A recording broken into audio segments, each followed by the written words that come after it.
Softball Super Regionals presented by Capital One. Game 1, best of 3, Marita Hines Field here in Norman, Oklahoma. The top seed and 4-time national champion Oklahoma Sooners taking on the 2009 champs from Washington, a surprise 16 seed in this year's field. The winner of this one, best 2 out of 3, moves out of the World Series to face either JMU or Missouri. All those other games coming up later on. Georgia, Florida is coming up next.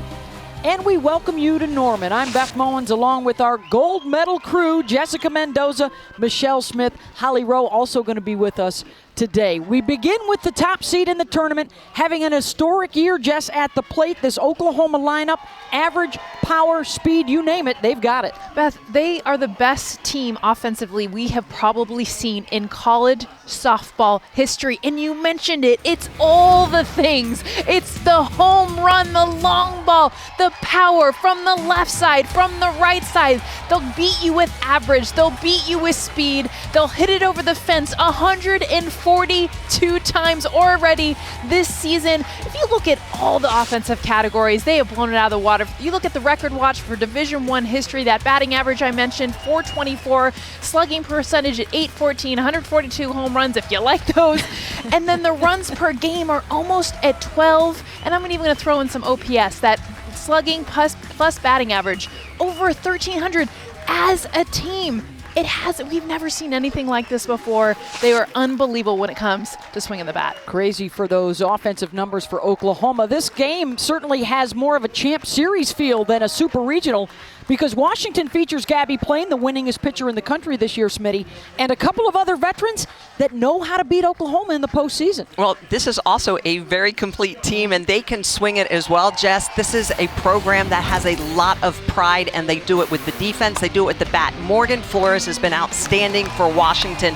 11 home runs, 27 RBIs, both postseason records for UW. How about Sis Bates? She is one hit away from becoming the all-time hits leader, defends it as well, and in the circle it's Gabby Plain, 131 strikeouts. She can make the ball move. This is a very dynamic Washington team. Look for them to do a lot of damage here in Norman. Also featuring the top 2 defenses in all the land. Game 1, the Norman Super, first pitch coming up.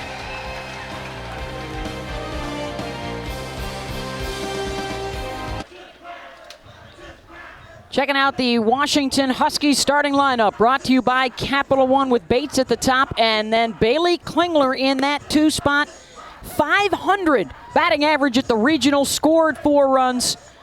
And she leads the way for Morgan Flores, their top run producer and home run hitter in postseason history, right behind her in the lineup.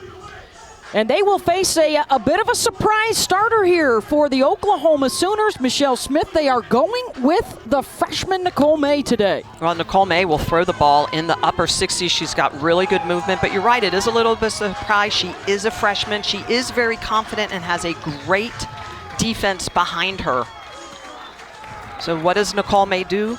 She can move the ball around. Nice movement with a rise ball, so she'll run it up in the zone, but she also can work the edges. She's got a lot of spin, and to lefties, she throws almost like a scries. It's a screwball that's going to have a little up, a little out. She'll mix speeds. She's very dynamic. And there you see in the bullpen the veteran G. Juarez. They also have the undefeated Shannon Sale. But Holly Rowe telling us before the game started, Oklahoma likes Nicole May's defense. With Washington able to play a short game and good speed. And she has a hot hand of late. They really like her demeanor. Ever since a midseason loss to Georgia, she has wanted the ball in big moments. And none bigger than this for Oklahoma.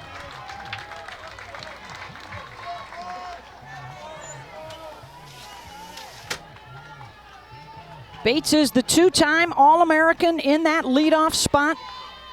317 career hits, one more ties her with UW legend Sarah Pickering. All-time #1. And along with Ashley Charters from their 2009 national championship team, the only 3 players with 300-plus career hits. As Bates fouls one off into the netting.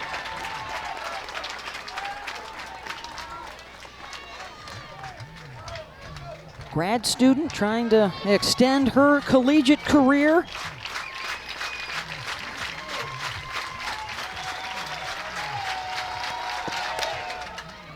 To third, gobbled up there by Jana Johns. One down. It's a defense for the Sooners that has committed just 15 errors all year. That's one every 19 innings. And they are led by their shortstop, Grace Lyons, the player of the year in the Big 12 Conference.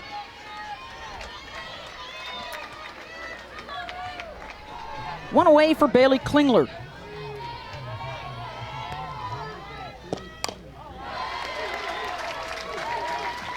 Transfer from Texas A&M, spent the first half of the season at second base. They moved her over to third base so they could get Taryn Atlee back in the lineup. Taryn hitting in the 7 spot. Bailey coming to Washington to play with Sis Bates, had watched her. And we'll get into all the defensive. Jana Johns, 2 for 2, 2 down. All the defensive amazingness that Sis Bates is, but it's pretty cool to think that there's celebrities even within teams while they're playing. She was at Texas A&M. She watched Sis at Washington and was like, I want to play with her. Both of the middle infielders, as you mentioned, Beth, throughout the first half of the season now share on the left side. Morgan Flores, another one of the grad students out of Cypress, California, 60-plus career home runs.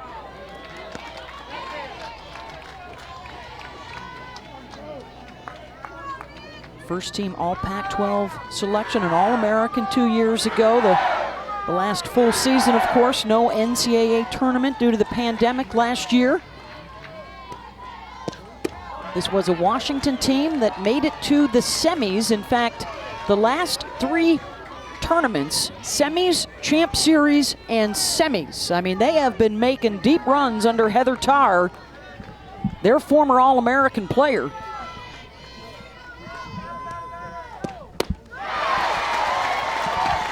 Coming low and in, got Morgan to try and chase it down.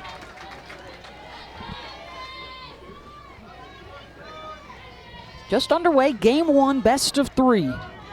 Winner on to the Women's College World Series. May, same pitch, same location, 2-2. Wow, not afraid to go underneath the hands of one of the best hitters in the game, Morgan Flores, with all that power, 12 home runs on the year. And May is battling. She's challenging her on that drop ball in the inside corner.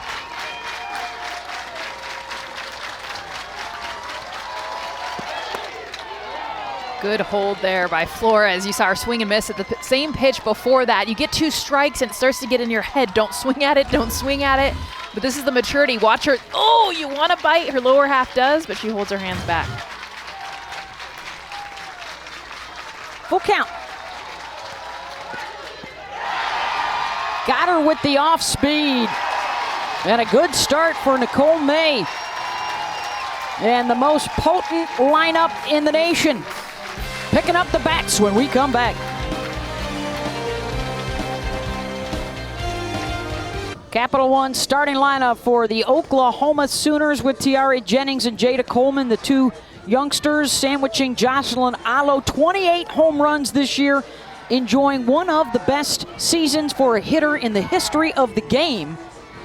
Flirting with the national triple crown. Average power, she's driving in runs. She is one to watch amongst what is 1 through 9, an absolute grind for an opposing pitcher.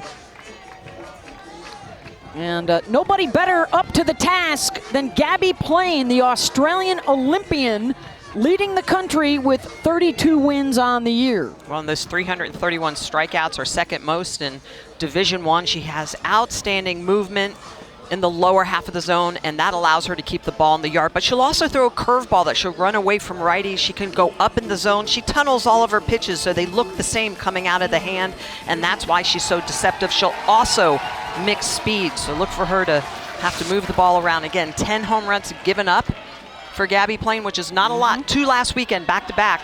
Michigan hit off of her, but if she can keep the ball in the yard, that's going to be the massive component to beating this Oklahoma team. A lot of weight on her shoulders, and the defense behind her Heather Tarr says it is the foundation of their program.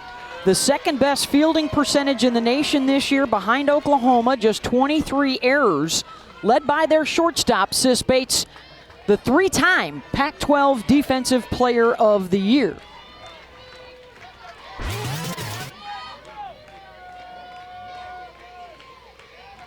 Jennings, the front runner for National Freshman of the Year honors. She and her teammate Jada Coleman, two of the three finalists, along with Valerie Cagle from Clemson. But Jennings and Coleman, a monster impact on this Oklahoma offense. TJ hit 666 in the regional with doubles. 6 extras. Drives it opposite, out of the reach of Sarah Willis. Looking for another double, and she's got one.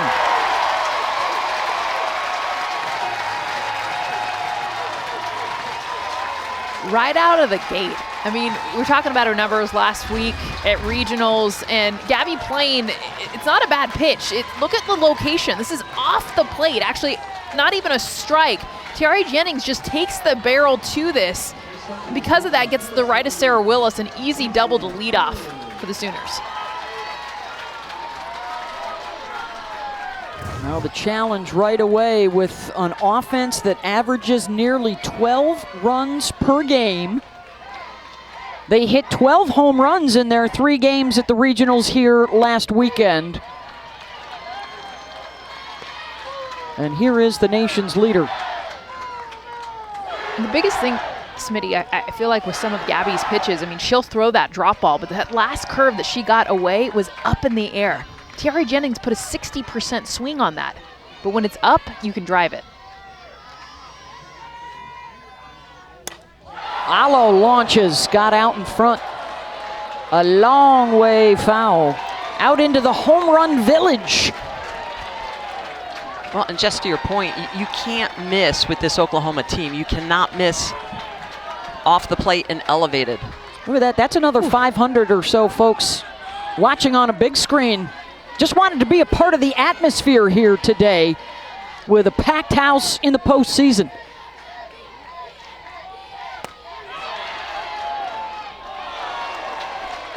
Alo did check. Gabby Plain is 14-2 in her postseason career. She's faced the Sooners a couple of times, has not given up a run. She got a win against the Sooners in the Women's College World Series in 2018 when the Huskies eliminated Oklahoma.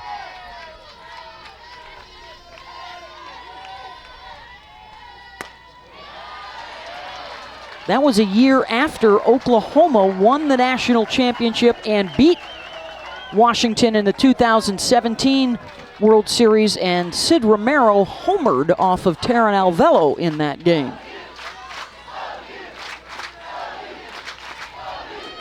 Now the first base coach for OU. Here's the 2-2 to Alo. This All-American matchup. Full count. Cam Ellison calling balls and strikes today. Bubba Ewald at first, Carlos Guzman second, and Megan Rabin, the third base umpire, for game 1 of our Norman Super.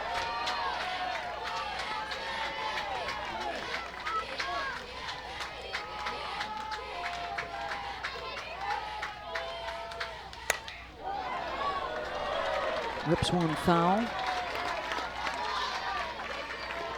Patty Gasso, 27th season. The 4 national championships, 3 of those in the last decade. With what they love to call the championship mindset, year in and year out. That's what they try and bring every time they take the field.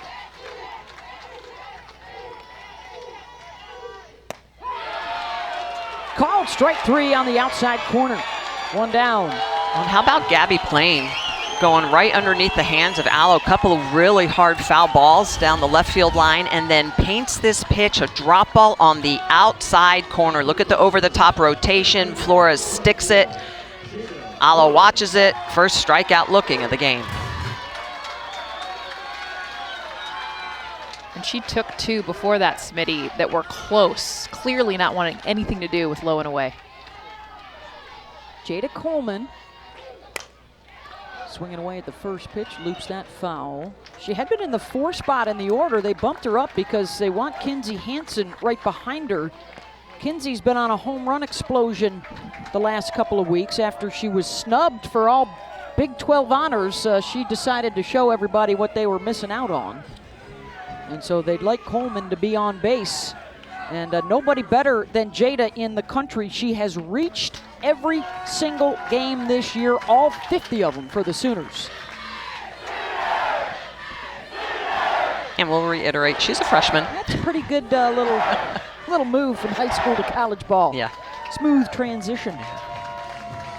There's probably no one with more confidence than Jada Coleman, too. I mean, I know she's a freshman, but I mean, she just exudes it. And you'll see her when she's on the base pass, she's on defense. Her teammates talk about how she's constantly keeping smiles on their faces because she keeps it light with the jokes. But even though she's a freshman, no moment is too big because she just wants, she's the type of player that has dreamt of these kind of moments and believes that she can always succeed. Yeah, she's the #1 recruit in the country from Texas, and out at second base is Jennings, the #2 recruit in the country from California. 0-1 from Gabby. This battery for Washington has been together for the last 4 years. With Morgan Flores behind the plate, they read each other well. They trust each other for their honesty and constructive criticism.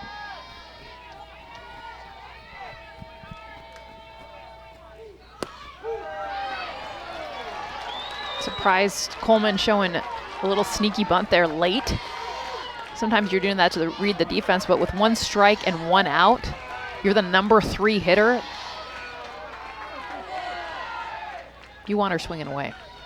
Absolutely. Playing ahead here, 1-2. Hit her. 2 on with 1 out.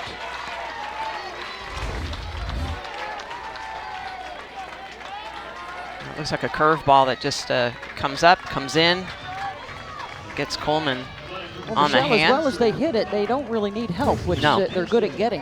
Well, and yeah, they've been outstanding getting free passes this year. 337 free passes on the year, BMO. You know what that average is? 6.72 a game. Ooh. A game. That's and when they're only playing 5-6 innings, that's 1 an inning. Yeah. They've had 33 run rule victories this year. Here's Kinzie Hansen, the 4 spot in the order, with 2 on and 1 out. Popped it up. Bates out on the grass. 2 down. Huge out for Washington. After the Jada Coleman hit by pitch, I mean, you get runners at first and second, less than 2 outs. We've talked a ton about how great this offense is, but a lot of it has to do with just finding the holes, putting the ball in play, putting pressure on. When you get a weak fly ball on an 0-0 count, that is a huge win for UW. Got to stay close with OU. They've scored 215 runs this year just in the first 2 innings. And here is Nicole Mendez out in right field today. Obviously, they have come out ready to go. First pitch offerings. She is their last link to that 2017 national championship team when the Sooners went back-to-back.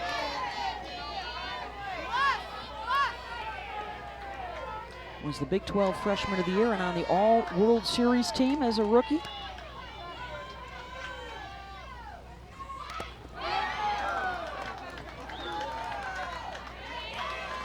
Terrific speed at first and second here for OU.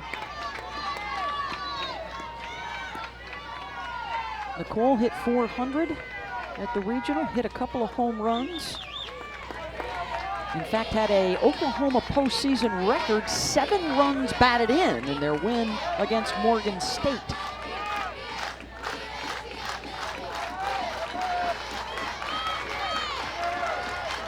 Another 2-strike count for Gabby Plain. And a second hit batter to load him up.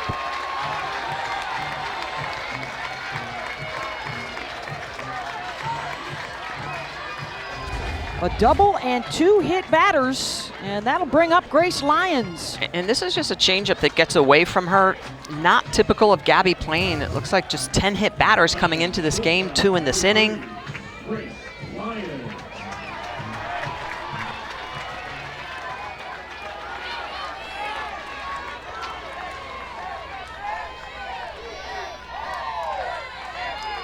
Junior from Arizona.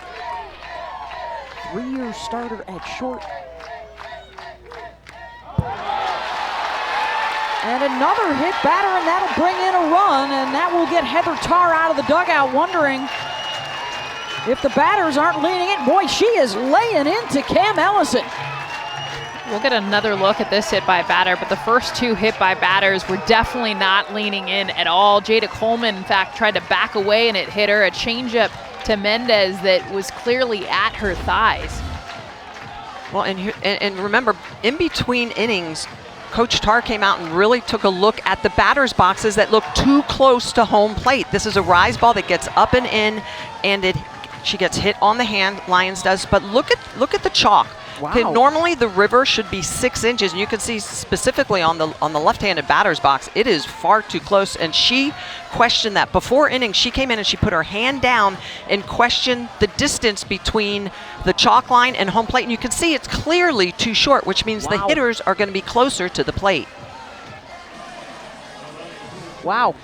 I mean, is that a consideration even to re-chalk those? That is... I would definitely be asking for it. Well, when you have 3 hit by batters from a pitcher that's Exactly. only had 10 all season, and that's, I mean, like I said, the first 2 were going to be hit no matter where they were in the batter's box. That last one was a lot closer.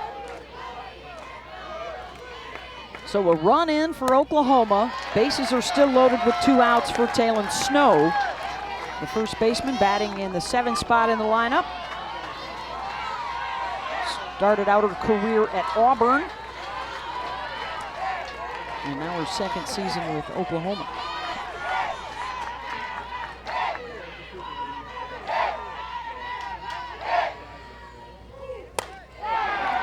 Bates. Got it. They will leave the bases loaded, but a run in, 3 hit batters. And Tiari Jennings, who started it with a double, comes in to score for the 1-0 lead. And Washington is still out here questioning the shape of the batter's box around home plate. Well, and I agree with that. I think that we have rules and regulations on how the field should be set up.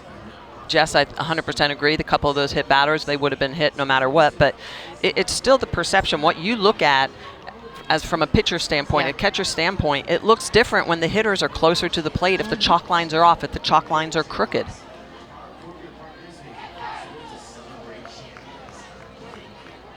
So Gabby Plain is now coming down to look at that batter's box as well, and that'll give us a chance here to check in with Holly Rowe.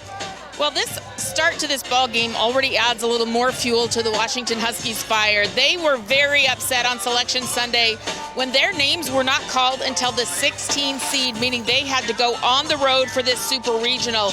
They were so upset they walked out of their meeting, and they have been on a tear ever since, trying to show that they've been disrespected as the 2nd place team in the Pac-12. Even Patty Gasso said where they're seated is ridiculous. And guys, take a look at what happened before the game today. As I was walking into the ballpark, the Huskies were on their bus, and the bus was rocking. This fired up Huskies team is bringing their own energy to this ballpark. Their chips on their shoulders are big, and I have a feeling that this batter's box, this is going to be a controversy. Make no mistake about it. They already complained about it before a single run was scored. Heather Tarr was on record saying it wasn't right.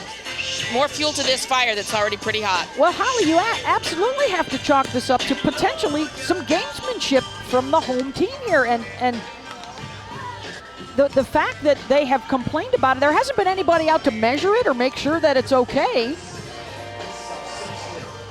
But 3 hit batters getting a run across for the Sooners in a 1-0 lead.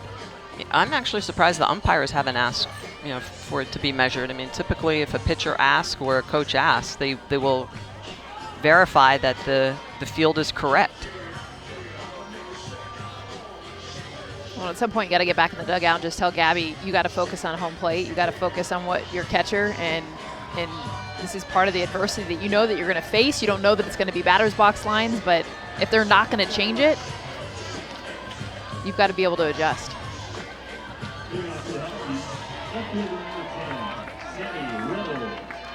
Four, 5, and 6 due up here for Washington. Sammy Reynolds, the left fielder.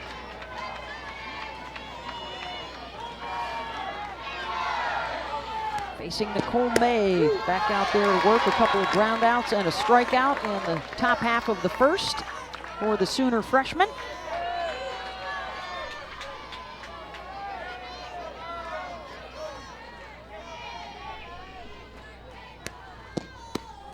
This is a good look. We talked about a Michigan team that had not one ace, but 2 deuces. Well, this is now the ace against the trace, because Oklahoma, there's a good chance we could see 3 different pitchers in the circle today. They don't have a lot of complete games. It's been totally by committee,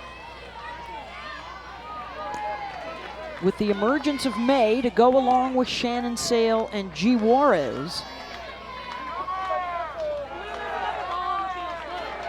Well, they all bring different weapons to the circle. G. Juarez, the lefty. Shannon Sale with more velocity and movement.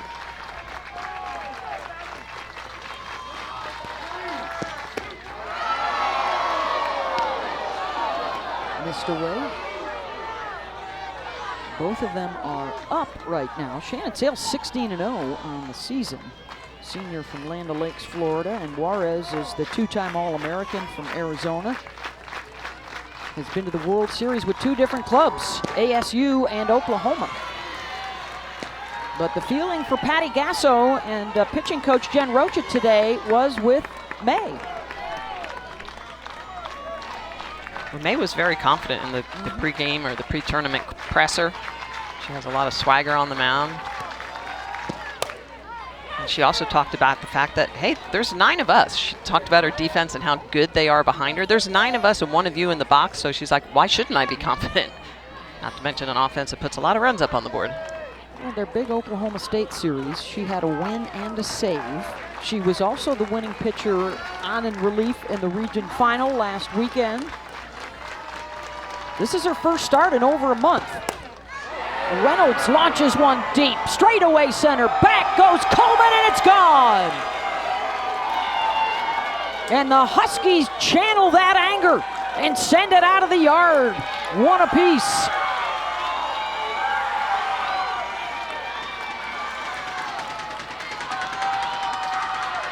Welcome to Game 1 of the Norman Super Regional, with the top seed Oklahoma Sooners and the 16 seed Washington Huskies, and this is what just happened.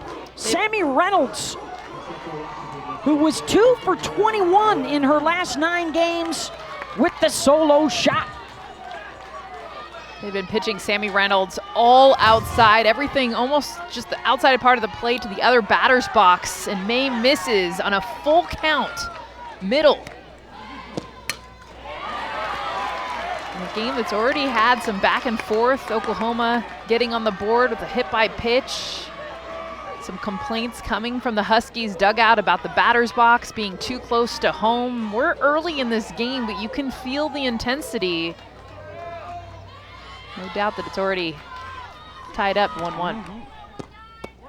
Alabama with the 1-run win over Kentucky, so the first higher seed win of the Supers after last night's upsets by Florida State and Virginia Tech. Beth Mullins, Jessica Mendoza, Michelle Smith, and Holly Rowe with you. And Noelle He out in front of the off-speed 1 and 2.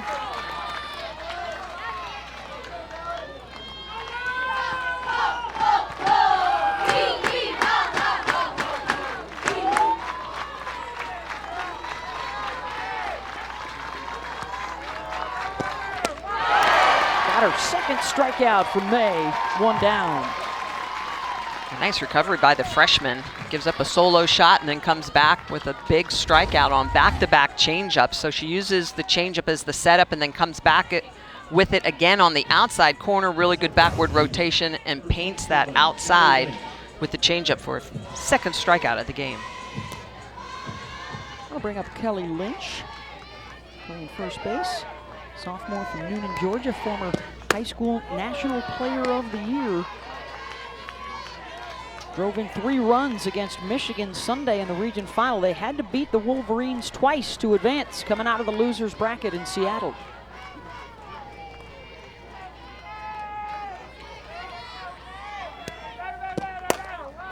Lynch grounds it to Jennings.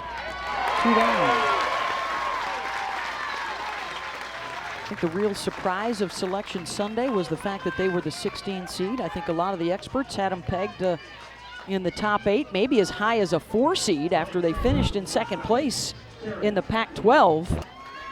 And they tried to channel that anger and frustration into positives. And I think Patty Gasso had a great line this week for Oklahoma. What was Washington's problem has now become Oklahoma's problem. Because you're not doing the top seed in the tournament any favors by sending them Wichita State last week and now Washington this week. This is a World Series game. And to be honest, last weekend for Washington against Michigan was a super regional game. I mean, the teams have earned that. Washington taking second place in one of the harder conferences in all of softball, the Pac-12, and Patty's right. This is a team you know you're going to face, but you don't want to face them in a super.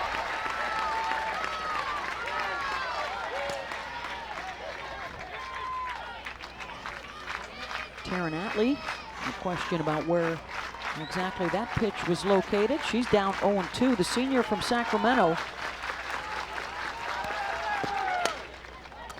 Grounds it down the line to Snow, steps on the bag. But a home run ball from Sammy Reynolds to bust out of a slump and tie this thing up. Jess? Sammy Reynolds, Oklahoma goes up 1 run. She fires back with a long one to tie it up for the Huskies.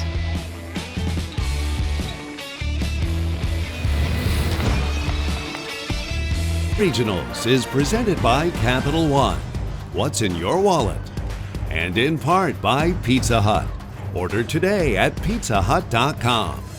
And USAA Insurance, auto, renters, and home insurance.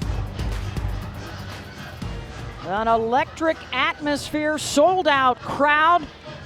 They're sitting out in the Home Run Village watching on a big screen. Everybody wants to be a part of the Norman Super here at Oklahoma. Tied at 1 as we move to the bottom of the second. Already fireworks, both figuratively and literally. A home run ball for Washington. 3 hit batters and some questions about the batter's box already.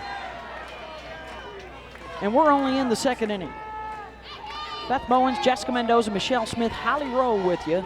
First of our best of 3 series.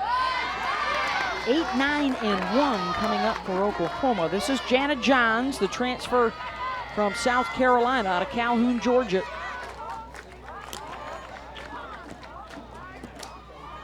Had a couple of runs batted in, scored 3 times in their regionals. 3 games, 50 runs scored, 12 home runs hit last weekend.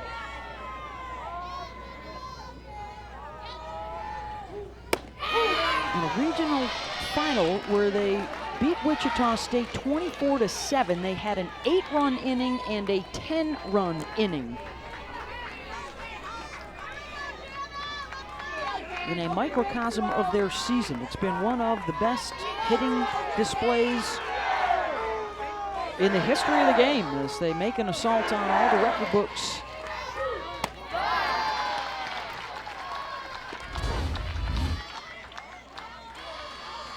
Is that dollar bills out there? Money.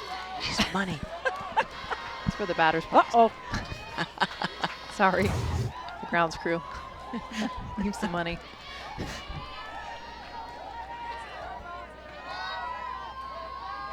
Here's the 2-1 to Johns.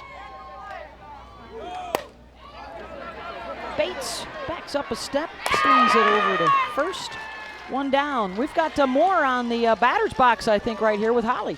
Well, guys, I did go ahead and just check with the Secretary Rules editor for the NCAA softball, Vicki Van Cleek, and the home plate umpire can stop this game and measure. If there is a question about this right now, it has to be 6 inches from the corner of the plate to the batter's box. And Heather Tarr, I believe, will have to protest this to get that measurement done. We'll see what she does, and maybe we can talk about it in the 4th inning. Holly, we're looking right now at the considerable difference between the batter's box lines last week and today. That is both here at Norman, the regionals last week and the supers this afternoon.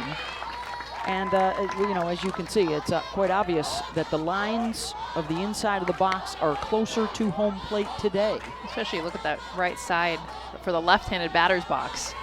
And the whole reason for the rule is so if you're in the batter's box, you're not hanging over the plate. We've had 3 hit batters from Oklahoma batters that Gabby Plain has hit in the 1st inning. And a pitcher's success is you've got to be able to throw on the inside corner of the plate. And if you can't, then hitters split the zone and they look outside. And you put yourself in a bad position. And Sandy Koufax said it the best. He said, show me a guy who can't throw on the inside corner and I will show you a loser. You've got to be able to establish the inside corner. 1-1 to Mackenzie Donahue. Of course, the other rule that we saw called a couple of times in the regionals last week is, you know, the slappers have to keep both feet in the batter's box when they're slapping. So if the lines are closer, that allows them to step more in and towards the pitch as a lefty slapper.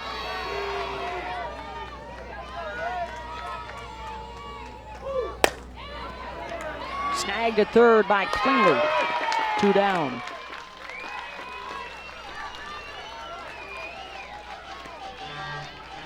Well, and I think the other thing that's, to me, a little puzzling and intriguing is that typically there is a box that you put down so that there is no question. It's not, you know, measured. There's a form that is put down and you line the field using that form. So the fact that it's off is truly puzzling.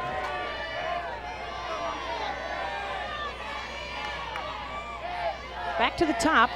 Tiari Jennings doubled and scored a run back in the 1st. Fouls that one back.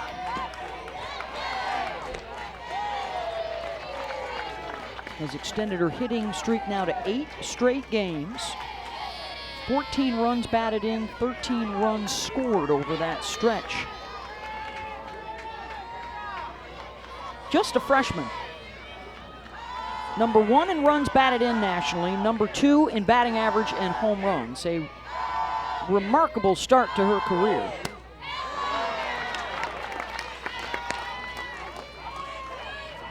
The NCAA freshman home run record is 30, set by former Sooners Jocelyn Allo, current Sooner Jocelyn Allo, and former Sooner Lauren Chamberlain, who is the career leader with 95.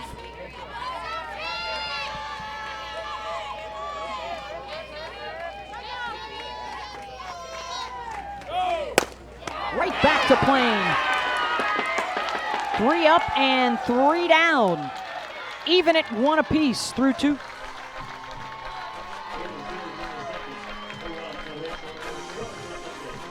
Is the party that every player wants to be at.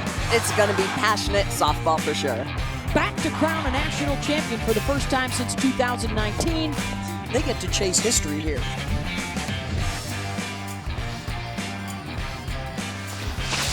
And we are headed back to Oklahoma City. How about the upper deck, folks? Tickets are available online, ncaa.com/WCWS, as we are now going to full capacity for the Women's College World Series, which gets underway Thursday, June 3rd, with our quadruple header beginning at 12 Eastern. Missed out on the World Series last year. Everybody thrilled to be headed back. And now just a matter of determining which 8 teams will be there. Winner of this one would match up with the winner of the JMU Missouri Super Regional. JMU unseeded, one of 3 unseeds to reach the Supers. Trying to get to their first ever Women's College World Series. And the Missouri Tigers, fantastic season out of the SEC, finished in 4th place in the league, got the overall 8 seed, and were dominant in the regionals last weekend. 8-9 and the top. Willis lines to Jennings. 1 down.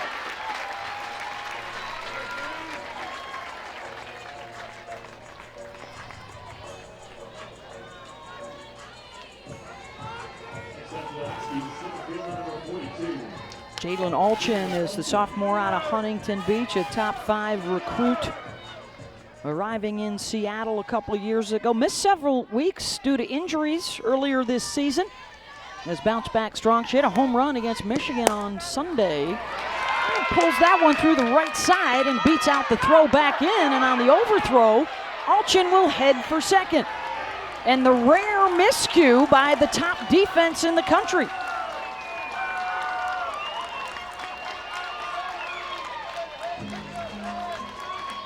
I believe that'll be a base hit and an E9 on the throw from Mendez.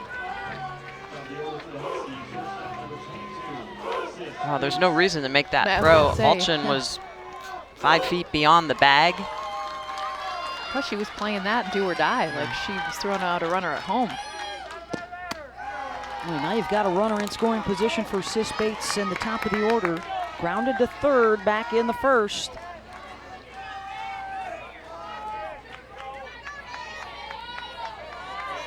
Her teammates say she's the spark plug for this Washington lineup. Actually was struggling the last month of the regular season and then cranked it back up in the regional. Hit .412 last week. Always got the gum going. Got the chew. Bubble gum. 35th postseason game of her career. Chops it right back up the middle. Lyons will make the throw over to first. And Bates beat it out. Runners on the corners with 1 down.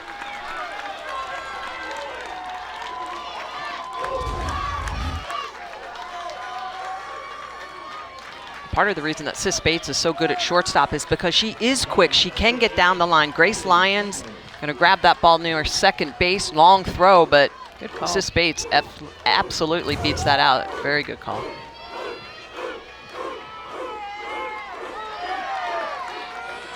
Just what Washington wanted, an opportunity for Bailey Klingler with runners on. Grounded to third, her first time up. And now her second look at the freshman Nicole May in the circle.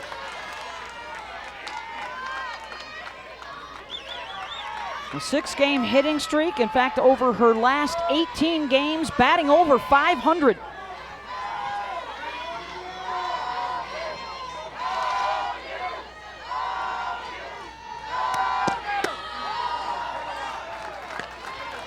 May misses away 1-1. Heather talks about Klingler saying, you know, I almost want her to have more strikeouts, which you never hear a coach say, but at least the last few years. And she said the reason why is I want her to take more of those hacks. In this situation, runners in scoring position, a lot of times she just tries to get to contact, wants to get on base. But she's like, she is our power hitter. There's times I don't mind if you swing and miss. Her understanding kind of the evolution of the game that way. Just 9 strikeouts on the season. Her on-base percentage is better than 500. But they don't just want her on here. They want to bring somebody in. Looking for the lead. Klingler skies it. Lyons. And the runners will have to stay put. 2 down. Big get there for Nicole May.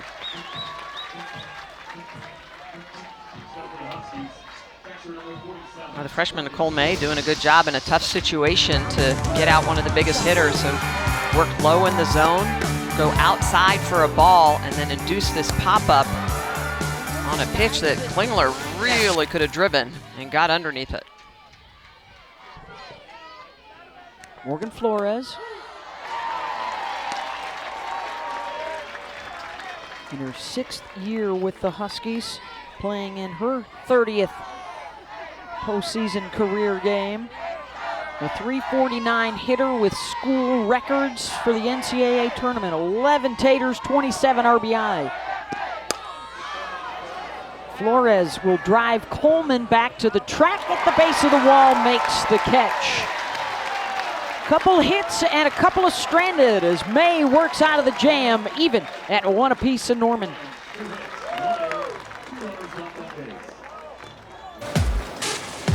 We were playing softball in February here in Clearwater.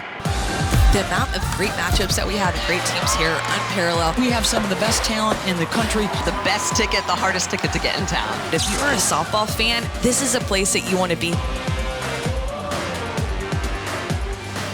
Hope you'll be with us at the beach next February.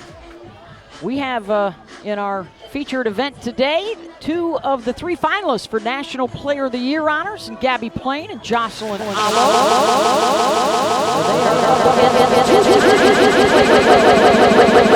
Of UCLA just suffered her first loss of the year last night. And Allo, huge numbers. One of the best hitting seasons in history. Gabby Plain leading the country with 32 wins. She's number 3 at the start of the day in strikeouts on the season. 4 times in history, the National Player of the Year has helped their team to the national championship, including Washington's Danielle Laurie and Kaylani Ricketts of Oklahoma. Garcia did it last year. And the other Player of the Year to help her team win the national championship. Lauren Hager is correct. Florida Gators. He's hitting pitchers. Allo gets a hold of one and sends it into the crowd out in left center. Home run number 29 on the season as Jallo goes yard.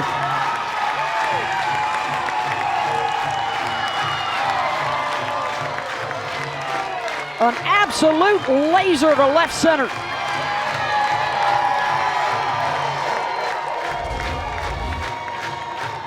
Jocelyn Allo gets a pitch, and remember, they had thrown her low and away, Smitty, the entire bat. She struck out looking, did not want anything. The fact that they come middle in, I get you got to establish the inside part of the plate, but not against Jocelyn Allo. This is a whole red zone you just don't throw to, and that's in it. Yeah, it almost looked like they're trying to throw her back door, maybe at her, and she just left that over the plate. Allo punished it. Is that the ignition switch for this Oklahoma offense that has now hit 143 home runs on the season? Look at Jocelyn, games with a home run, 27 of them. In this, their 51st game of the year.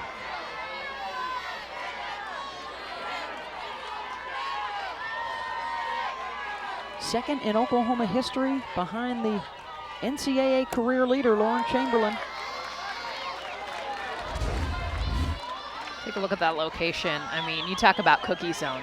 And look at, because of Allo, look at where she's opened up that front side, so it allows the barrel to get to that inner half so easily. The power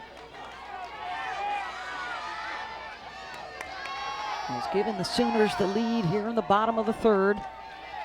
Jada Coleman. Let's check in with Holly Rowe. Well, I was speaking with Jocelyn Allo before the game, and she is in such a great place right now, not only mentally but physically. She's lost about 20 pounds. She's feeling as good as she ever has in her Oklahoma career. And Patty Gasso said it best. She said, you know, she hit 30 home runs, set a freshman record, so she thought she had to hit 40 the next year, 50 the next year. Well, she has reset her mentality. She's relaxed, she's comfortable, she's feeling great physically and mentally, and it shows. Coleman slices that foul. Holly, this is Allo, Jocelyn Allo player. Sat out for 2 weeks her sophomore year. You look at the most career home runs in D1 history. Chamberlain, her teammate at 95, leading the way. Katiana Mauga, Stacy Newman, one of the all-time greats. Jesse Harper could catch it this year. Arizona's still going, and Jocelyn Allo saying, don't forget about me. She has already announced she will be back next year. And Jesse Harper, by the way, 7 o'clock tonight on ESPNU. Arizona is at Arkansas in our only head-to-head Pac-12 SEC showdown in the Supers. And to Holly's point, she just looks like she's having fun, and she's playing free, and isn't that what every player wants? Every coach wants for their players, just to be relaxed, playing free, enjoying the moments. And I think part of that freedom, as you guys can attest, your playing careers, when you embrace the fact that you are one of the best, and you're making history, and you want those moments, you crave those moments. She said she fully appreciates the fact that her dreams as a child are unfolding before her very eyes in the moment as she's playing them out. It's the pressure is a privilege mentality. Bates out on the grass. Coleman is retired, 1 down.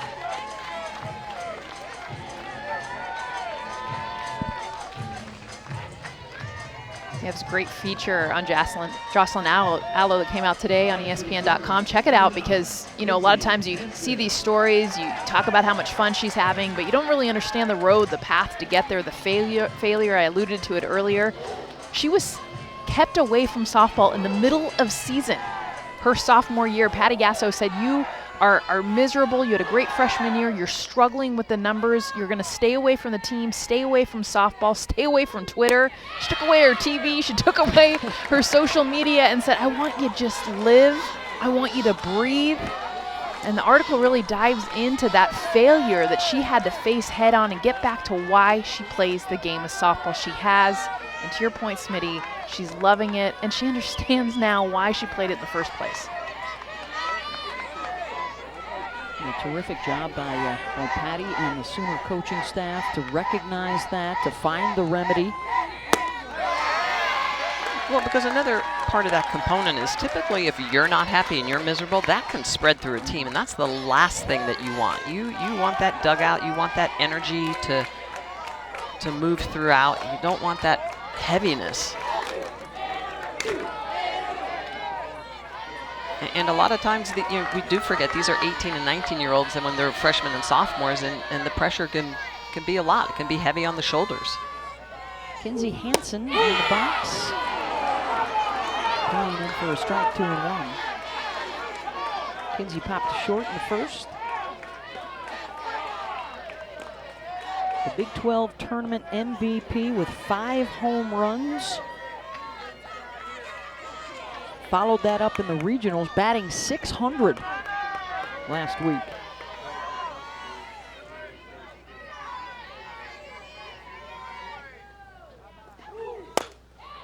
Chops it to Bates, well positioned, 2 down.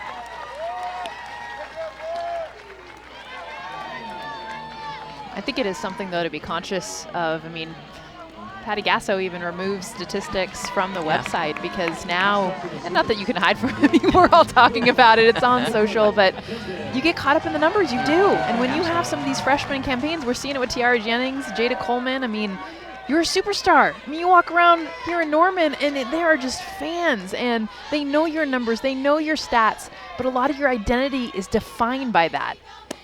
So you have to kind of get back to why do you play this game? Yeah, and Jess, you know what it's like.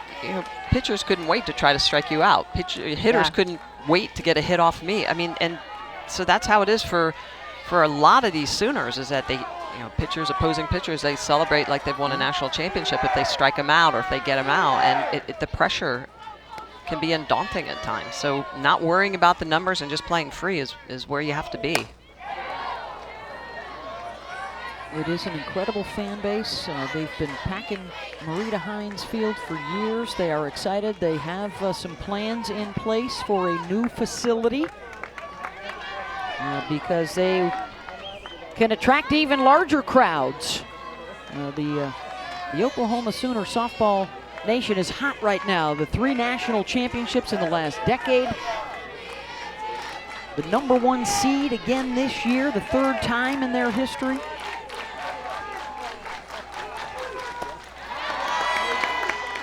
Playing in the dirt there, 1-2 to Mendez.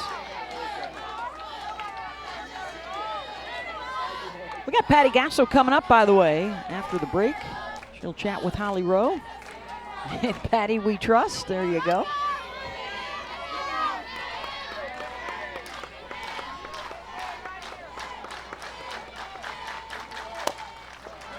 Slow roller to Klingler. In time to get the out. But Alo goes deep, and Oklahoma has the lead. Just your home run leader, folks. She goes from 28 to 29 to get her Sooners on the board 2-1.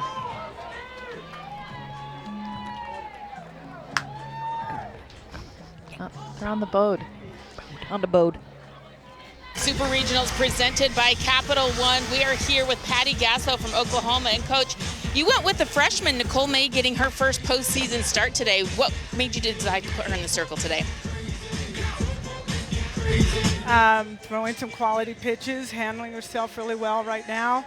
Has had a really good competitive spirit at practice, so thought we would reward that. Here today, she looks so natural out there. What do you think of when you see her step into the box? I missed your first. Jocelyn Allo.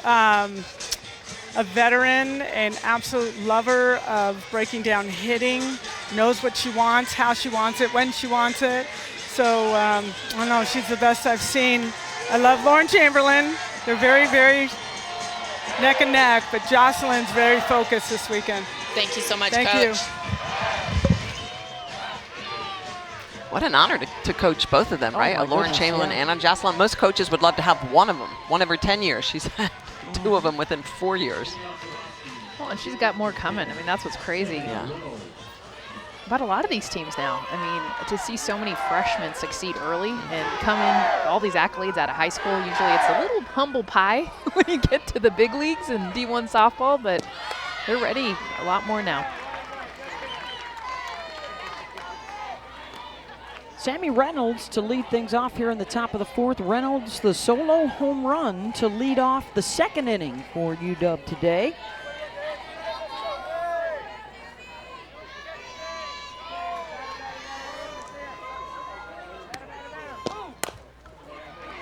Chops it to Jennings, who has to hurry. Reynolds beats it out. Good speed down the line. And a few infield hits today for Washington. A little home run, first at bat and then second at bat. Literally textbook slap too, to be able to get the ball high enough in the air to clear the pitcher, Nicole May. As soon as she cleared the pitcher and got to the middle infielders, it was a base hit all the way.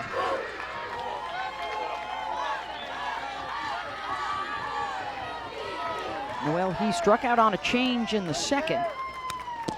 2 strikeouts so far for Nicole May. And the 4 hits allowed.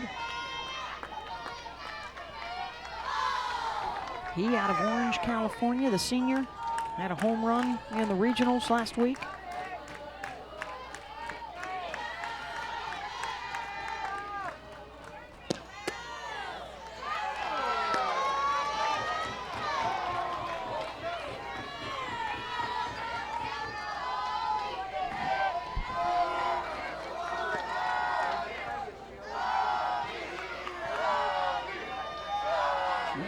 For Nicole May in her first start since April 18th against Texas. She's been a reliever for the last 6 weeks. And getting the call, her first postseason nod. Benefited greatly from their trip to Georgia middle of the season after a 33-0 start. She took the loss against the Bulldogs in extra innings, and Patty Gasso points to that doubleheader midweek as the real turning point for the season. It added a grit, it added a little more heat to their daily grind. Put them in the pressure cooker, and a valuable learning experience for the Sooners. They've been tearing it up since, just one loss to Oklahoma State. But they have continued to blast away at opponents, and as good as the offense has been, I think somewhat overshadowed is the fact that this pitching staff has led the country with 22 shutouts this year. A great defense behind them. Opportunity to pitch relaxed, knowing they have the defense and the run support. Called strike 3. Third for Nicole May, 1 down. We've got a trio of NBA playoff game 3s coming your way tonight. We'll get things started at 7 Eastern with Knicks Hawks, and then Nets and Celtics. And we'll cap the night with the Clippers Mavs on ESPN. All 3 games also available on your app. Don't need to miss a possession of the NBA tonight. All day long on ESPN2 and ESPNU are Super Regionals. Next on ESPN2, Texas, Oklahoma State. And later tonight on E2, Game 2, UCLA, Virginia Tech, the defending champs in a must-win situation. The throw down in time to get Sammy Reynolds. And that's why most teams don't even bother trying to run on the Sooners. Just the 6th time all season long that anyone has tried to run against Kinzie Hansen. She is the best catcher in the country. Only 2 have succeeded. This is why, and even here she has a hesitation, but the quick release, the perfect location of the throw to make the tag easy. You talked about the defense behind. A lot of times we look at the infield, but Kinzie Hansen behind the plate has been huge for the Sooners team. Yeah, and I think Washington, Coach Tarr probably they felt compelled to try to get the runner into scoring position. That's why that strikeout by Nicole Nuahi was big. It's a non-productive out. In that situation, you have to try to put that ball somewhere on the ground, move your teammate up. She strikes out on a changeup. Even if you half swing, bunt it, do something, get it on the ground so you can move your teammate up. But yeah, I mean, you try to run on this team, they're gonna get you. You just don't see these kind of numbers. I mean, she throws out over 80% of the runners that try. No one tries. Right. But you're good if you're at 50%. Yeah. Well, and that one she stood up. A lot of times she'll throw from her knees. She reminds me a lot of Aubrey Monroe. Yep. One of the best catchers we've seen in the college game, now on the Olympic team. From the University of Florida.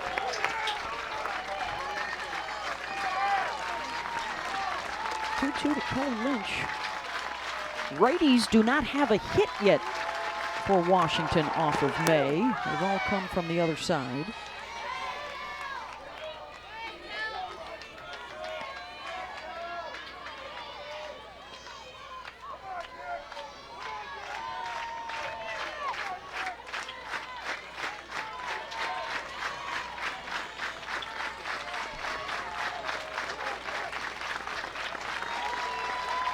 Two pitch.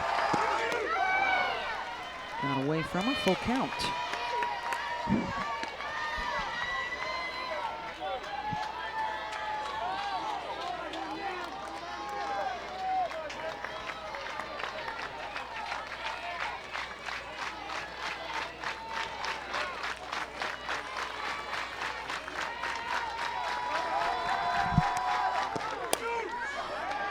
Lifted out to left, Donahue coming on to make the catch.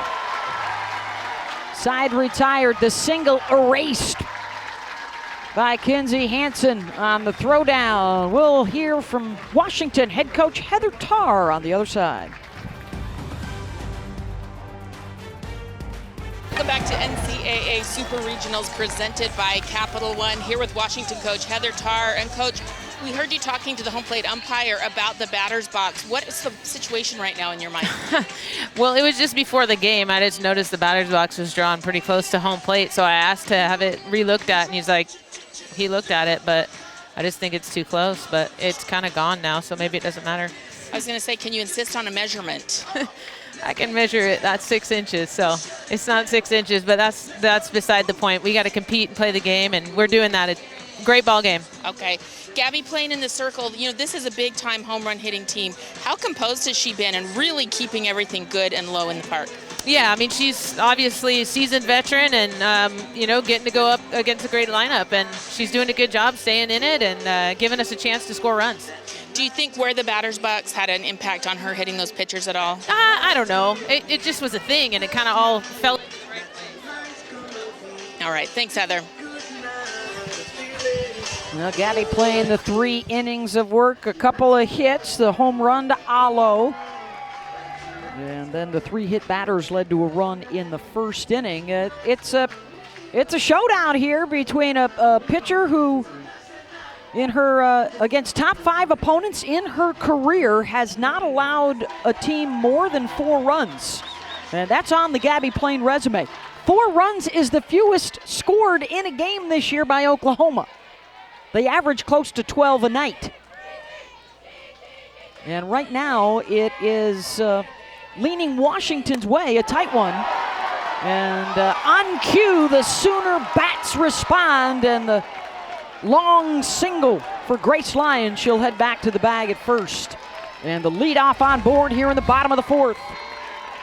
She could have made it all the way to second, but that's not the point. This is another good job by an OU hitter, just going with a pitch, and the power that they have with a 70% swing off the back leg into right center field, a big round turn around first base. I think she should have gone for 2 there, but she wanted to be a little more conservative. It ends up being a long single all the way to the wall. So 1 on for Talon Snow, popped up to short back in the first. Already 6 putouts at short for Sis Base on the ground in the pop-ups today, a lot her way. Well, and it's interesting for Oklahoma, every single hit has been the first batter of the inning. Super aggressive, swinging at the first pitch. Jennings double, Alo home run, and Lyons here with the single.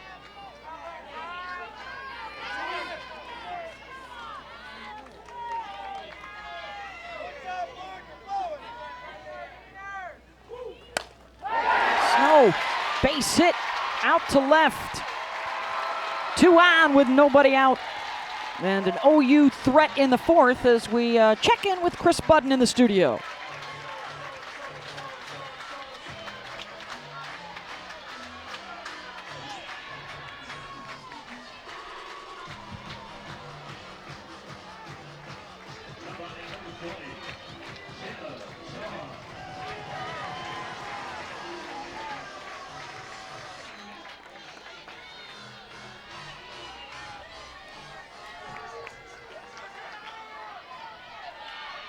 Well, the big swing from KB sides. Fouts continues to sling it. Alabama smoking hot right now. And the 1-0 lead over Kentucky. So now the Tide join Virginia Tech and Florida State, 1 win away from the World Series. As will be the winner of this game. It's the opener, best of 3 here in Norman at the Supers. Could be sending a couple of teams later today, a Florida State and Virginia Tech win. Lot of game 2s for you tomorrow, some if necessaries on Sunday.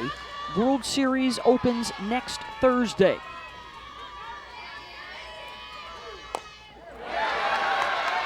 And the bunt laid down by Janet Johns. The sacrifice gets the runners into scoring position.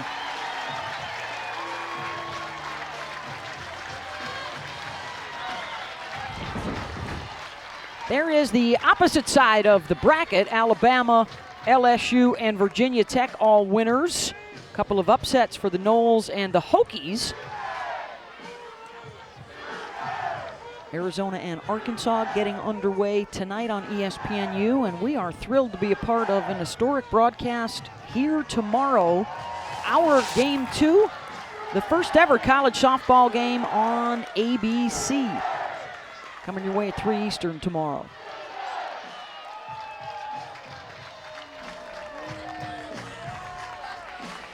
Lindsey Elam is the pinch hitter here in the 9th spot in the lineup. And a good call for the Sooners. 5 home runs in her last 5 games. It's pretty good. Off the bench. Your pinch hitter. She didn't make the starting lineup. She has been the DP in a lot of the games. Has caught a few as well, played a little bit of first base. So has been in the starting lineup predominantly throughout the season, but it just shows you the depth of this Sooners offense when they can go to her. Lions and Snow with singles. The Johns sacrifice bunt. And the first pitch up and away.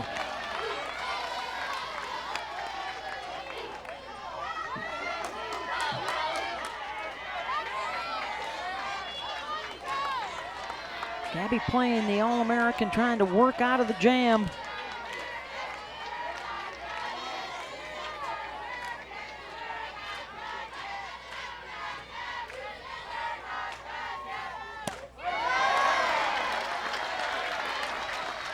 A lot of comparisons, as you would imagine, to the great Danielle Laurie, the national championship winning pitcher, threw every pitch, every inning for them in the postseason in 2009.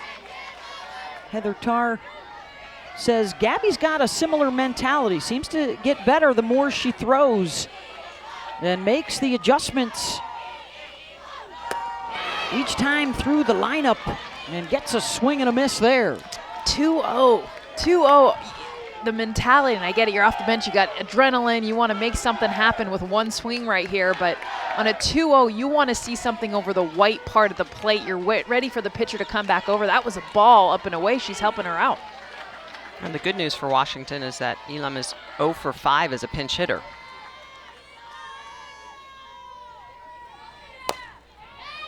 The bad news, though, for Washington is that with runners at second and third with less than 1 out, or less than 2 outs, she hits 632. So good and bad news. Smitty with a deep dive into the situationals. Love the situationals.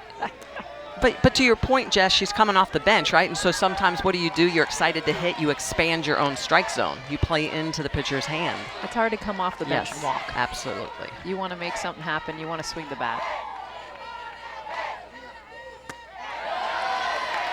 Gabby tried to get her to reach, a nod to Flores. Full count.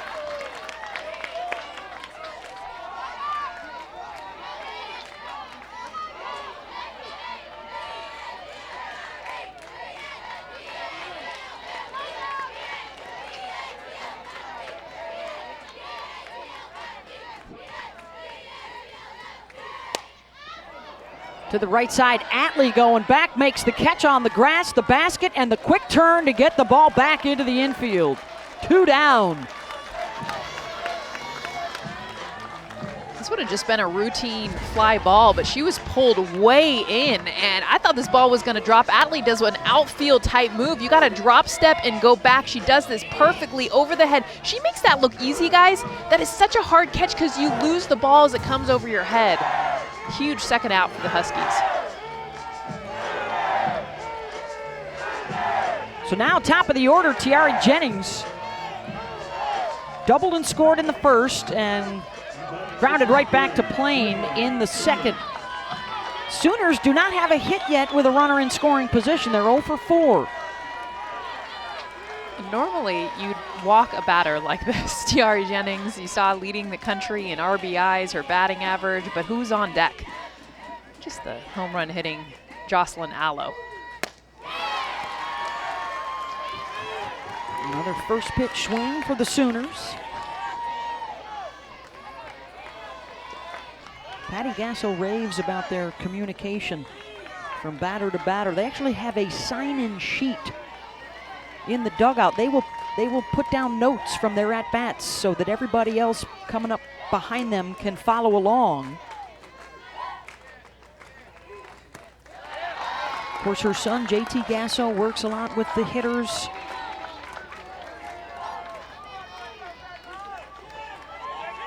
Tremendous game plans for this offensive onslaught this year.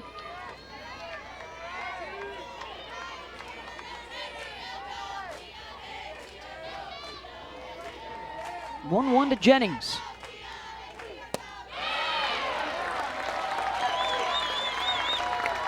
Two and one.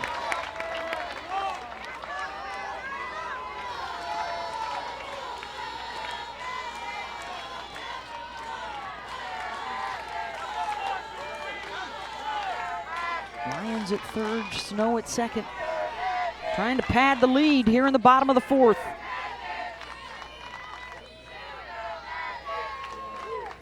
Jennings to Bates at short. One hopper to Lynch, who scoops for the third out, and a couple stranded for OU as Plain works out of it. Still a one-run game as we head to the fifth in Norman. Regionals Game 1 here in Norman, Oklahoma. Marita Hines Field sold out, where our Holly Rowe has safely been amongst the people today. Holly? Well, I've been amongst a lot of people today. That's because this site is sold out. I just want to take a moment to appreciate these softball fans. This is a sellout here at a 2 p.m. on a Friday. I mean, who takes that kind of commitment? These folks here in Norman, Oklahoma, just so proud of what they've built here, the fans that show up and support all these young women. And even the purple section for the UW crowd is pretty loud and strong here. I am loving all the support for softball. Yeah. And Beth, I didn't do it safely, though. I did get hit by one foul ball today. It's my first ever. So are you okay? I'm okay. All yep. right. I'm icing in between innings. We got to get Holly a glove to carry around on that free hand. How does she not have a glove? Pull it out of her purse? I feel like that's what she...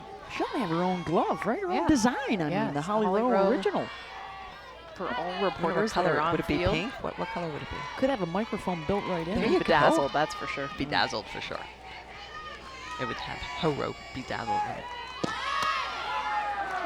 Got the band back together, excited about this weekend, and then on to Oklahoma City next weekend for the Women's College World Series. There's Holly. Is it where'd you get hit, Holly? Right on the thigh. Good thing I got some extra padding there to help me out with that. It was pretty good. It's going to leave a mark. It's going to leave a mark. Yeah. 2-1 Oklahoma with the lead over Washington. Jocelyn Alo's home run is the difference. Nicole May back out there for the fifth inning. 5 innings of work in a game back in February is her longest outing of the season. It's been a pitching staff. None of them have over 100 innings of work this year. They have comboed on 3 no-hitters in a perfect game. 48-2. They are flirting with that conversation of being one of the best teams in the history of the game if they can cap it off with a national championship, which would be a 5th for Oklahoma.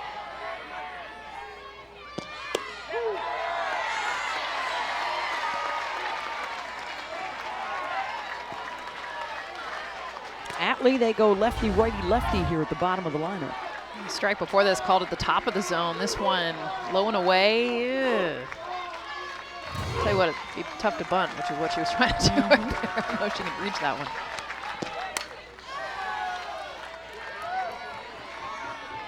Well, 7 Innings is the weekly softball podcast with your favorite ESPN personalities covering the sport, entertaining us all the way to Oklahoma City and beyond. Listen now on the ESPN app, iTunes, or wherever you listen to your podcasts. Featuring the popular Shaggin' Stats segment. I had 2 this week. Yes, I couldn't help myself. I had an extra one before the game. This is the crazy stat for me. This Oklahoma offense, in this day and age, softball and baseball and all the power pitchers, they have more home runs than strikeouts this year. That's crazy. That's crazy. It is crazy. 143 to 119. Atlee going oppo. Donahue's there. One down. A lot of times when you see a team with a lot of home run power, you sacrifice a certain amount of average, but not for this team. It's the complete opposite. They don't swing and miss.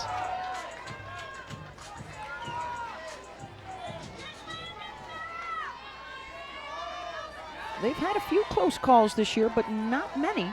The losses to Georgia and Oklahoma State, that's it. Patty Gasso was, she talked about last weekend, Wichita State put OU in some tough situations. They tried something a little different on Sunday, wanted to see how the team responded. And after they faced their biggest deficit of the year, 4-0, they rallied with just 24 runs. So I'd say the response was a pretty good one. We were all a little worried watching. We were like, obviously they weren't. Well, especially because Wichita State was so aggressive, so fearless. I mean, you go against the #1 seed, a team that gets all the hype that Oklahoma has throughout the season, and Wichita State was unfazed, and them grabbing the lead early. It's just that Oklahoma, as you mentioned, responded in an even bigger way.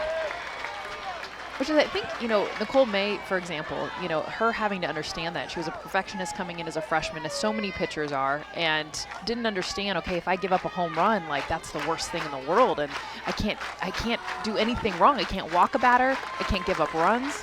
And she's learned throughout this season that, oh, yes, you can. Because on the flip side, she has an entire team not only behind her defensively, but on the flip side offensively as well.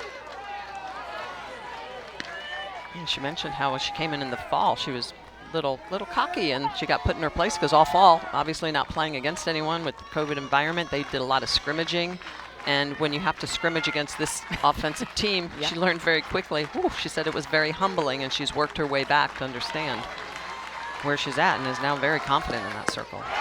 And the strikeout for May. That's her 4th, 2 down.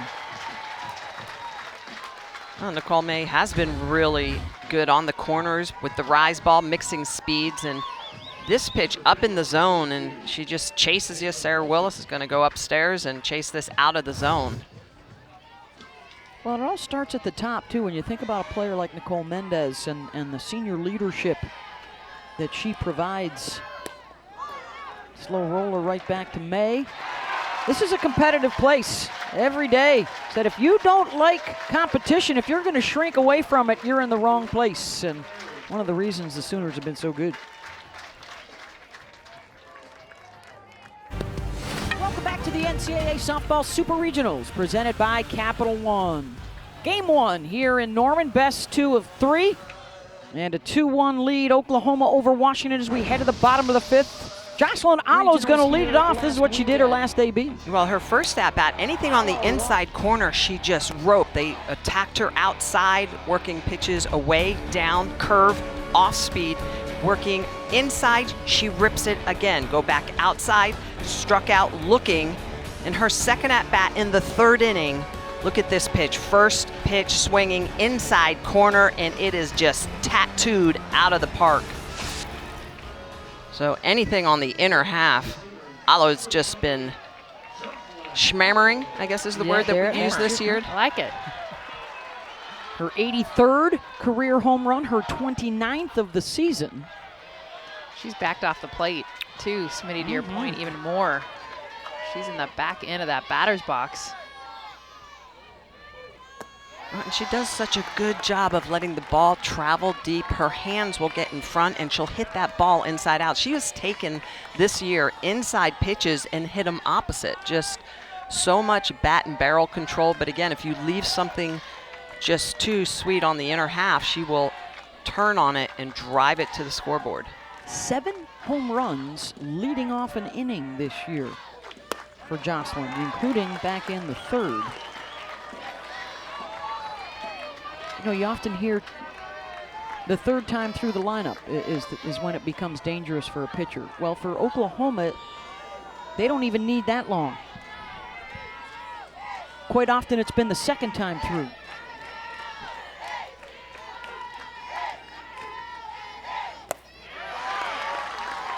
Plain obviously being very careful.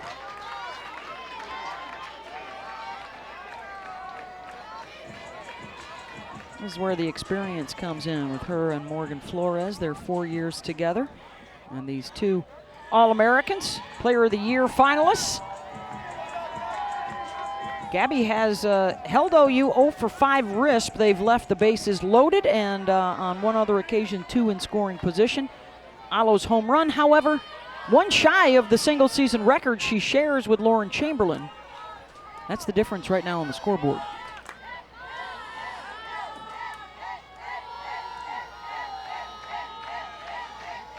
3-0 pitch. 3-1.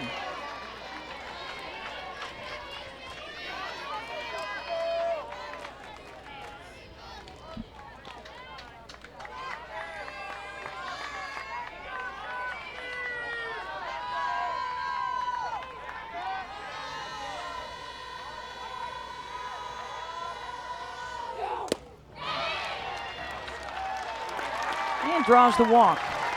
Let's check in with Chris Budden.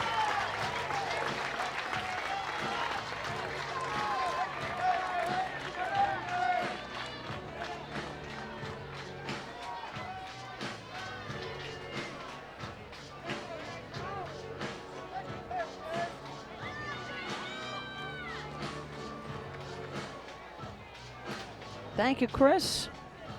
Well, it's just a great day. All afternoon, all night on ESPN2 and ESPNU. We've already had a couple of upsets. Thriller earlier today, a one-run game. Alabama beat Kentucky, and another one-run game here. Kelly Maxwell and Carrie Eberly have been fantastic this year for Oklahoma State as they get ready to meet Texas once again. It's going to be a tough matchup for Oklahoma State. Two good pitchers in the circle for the Cowgirls. Kenny Gajewski's done a great job with the offense as well. The defense is going to need to be tight behind them.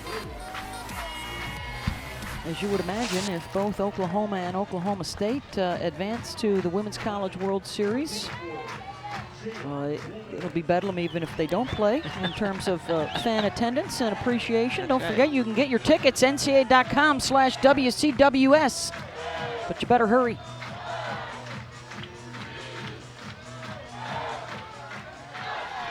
So a runner on board with Jada Coleman.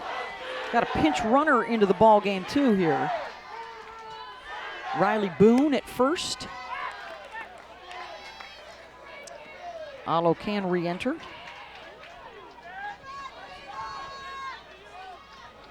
Riley does have 6 stolen bases on the season.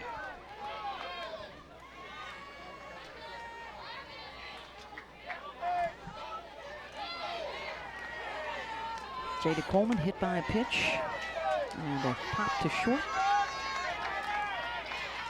Has now reached base in all 51 Sooner games this year. Slaps it to third. Nice play by Klingler to get her, but it's as good as a sacrifice. Boone over to second, one down. Had Boone running on the play. Good job by Washington defense to understand the only play was at first.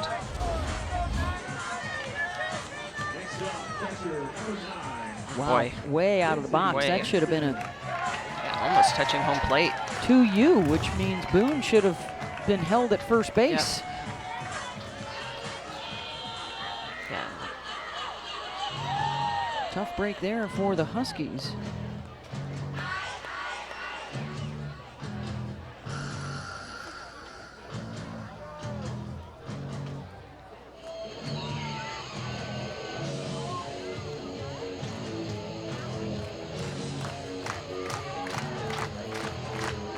For more on Gabby Plain, here's Holly.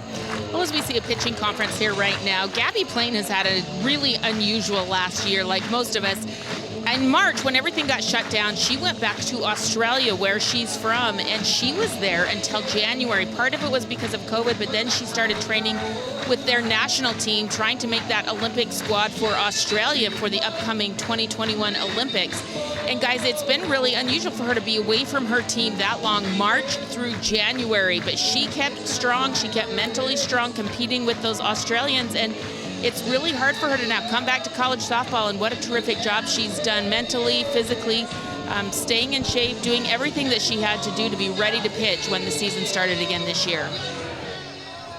Yeah, UW wasn't sure that she would be back based on what was going on with the pandemic as well as the Olympic preparations. And she faces Kinsey Hansen and lined up the middle. They're waving Boone around and it gets through Alchin in center. Hansen legging it for third. She's got the green light. They're going to send her. The throw to the plate and she dives in safe. Kinsey Hansen touches them all, 4-1 OU.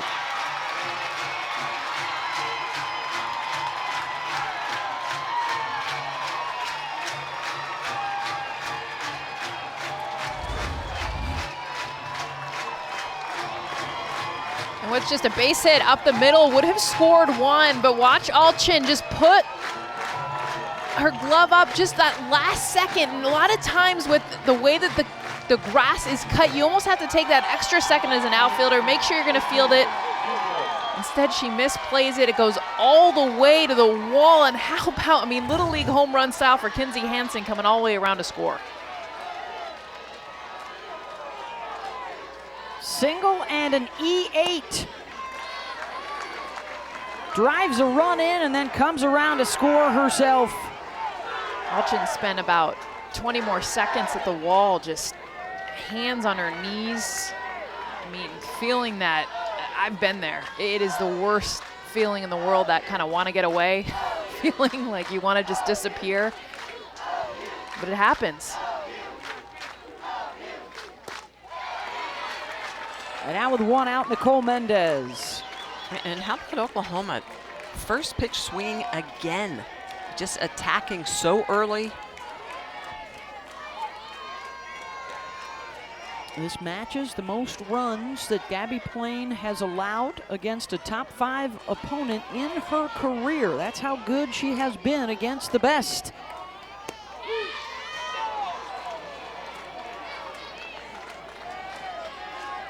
What is that? First pitch swinging 12 times in their 21 plate appearances.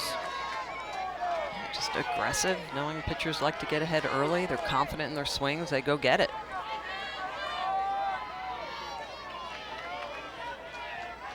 It's 57%, by the way. Mendez lifts it out to left. Sammy Reynolds under. 2 down. Let's check out the legwork of Kinzie Hansen. Coast to coast.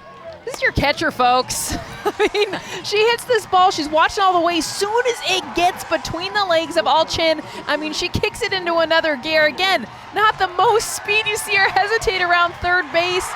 Watching her coach, I mean, that's literally going back to the days of Little League, right? You're like, just, oh, we got past another, oh, we got past another one.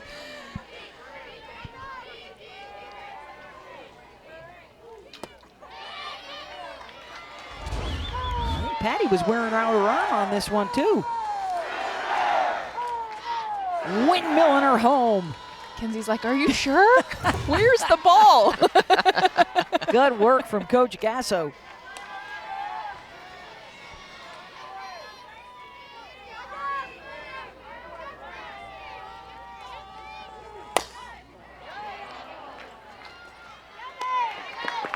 Side is retired. With all the runs they've scored, I'm surprised Gasso's arm isn't ailing a bit more. She's been swinging it all year long for one of the most potent offenses to advance to the Women's College World Series. Beth Mullins, Jessica Mendoza, Michelle Smith, Holly Rowe with you on the road to the Women's College World Series and a busy day of super regional coverage. Alabama already a winner over Kentucky in Game 1 in Tuscaloosa this afternoon. Coming up next, Texas, Oklahoma State, Georgia, Florida. Knocked down by May, but Bates is on board for the second time. Top of the order here for Washington, going to try and make some noise late.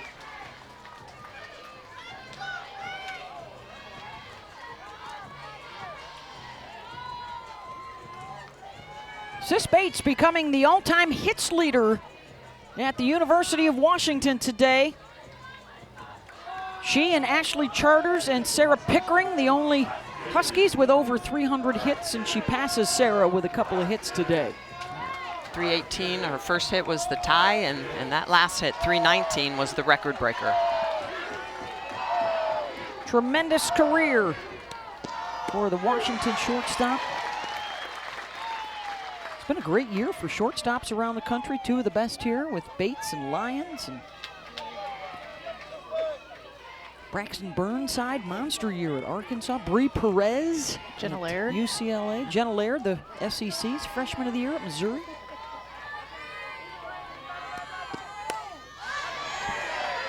Infield pop.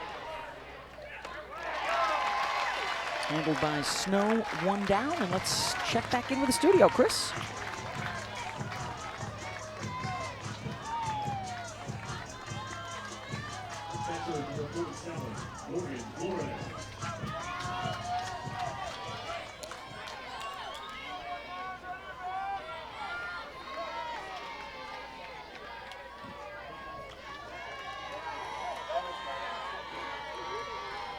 Looking forward to those, you guys. Flores grounds to Jennings at second. 2 down, Bates over to second base. Chris and Jen in studio. Shout out to them. Spent last week during regionals bopping around all the games. It's so cool to have the coverage, the studio coverage, and to have both Chris and Jen there. They got a lot of eyeballs on a lot of games, a lot of players. It's not easy, but it's fun to get updates, especially in game. 7 innings live. Sammy Reynolds, the home run in the second, and she too pops it up. And the longest outing of the season for Nicole May is a good one, and it continues to the bottom of the 6th, 4-1 Sooners.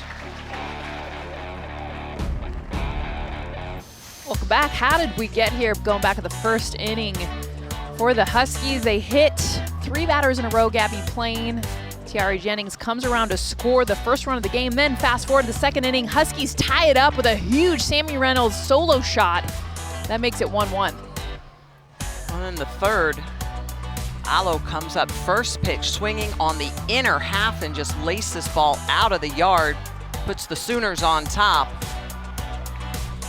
And then in the 5th, another base hit up the middle for the Sooners and an error out in center field. Ball goes all the way to the wall, and Kenzie Hansen's gonna wheel it around to put the Sooners on top, 4-1.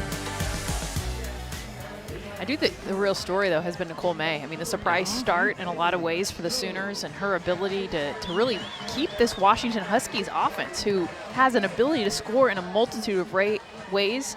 Just the sole shot from Sammy Reynolds, and that's been all for their offense.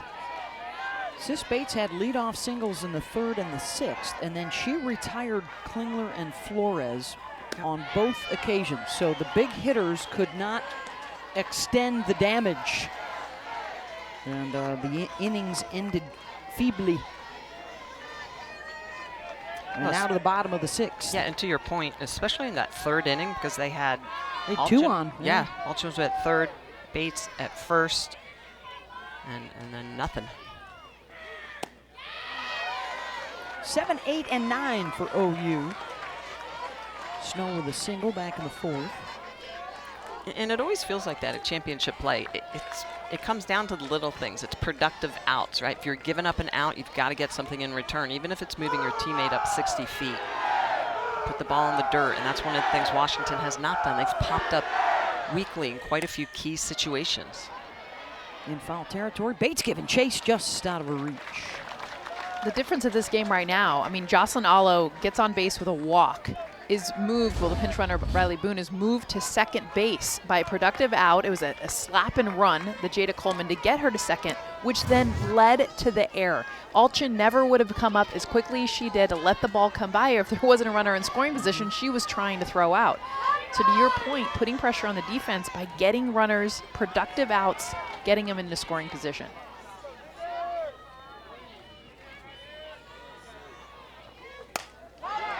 Snow, Alchin on the move, makes the catch, 1 down.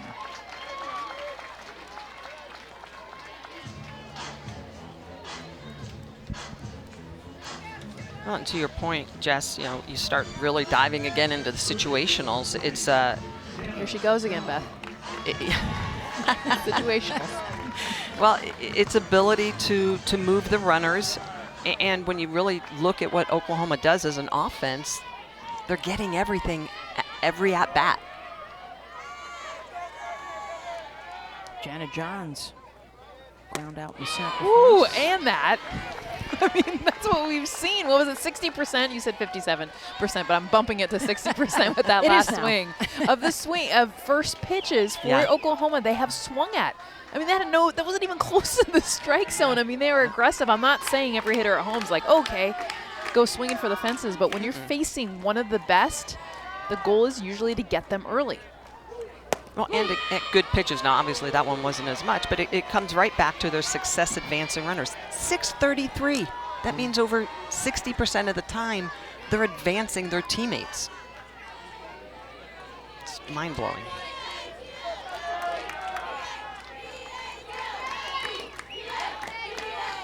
O2 to Johns.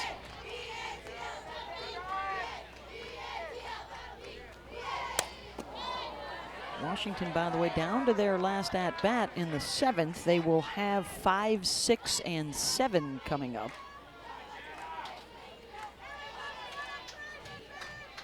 Texas and Oklahoma State are on deck. They're actually starting on ESPN News. And then we'll switch them over at the conclusion of our game. And also don't forget tomorrow's game 2, 3 Eastern on ABC. First time ever.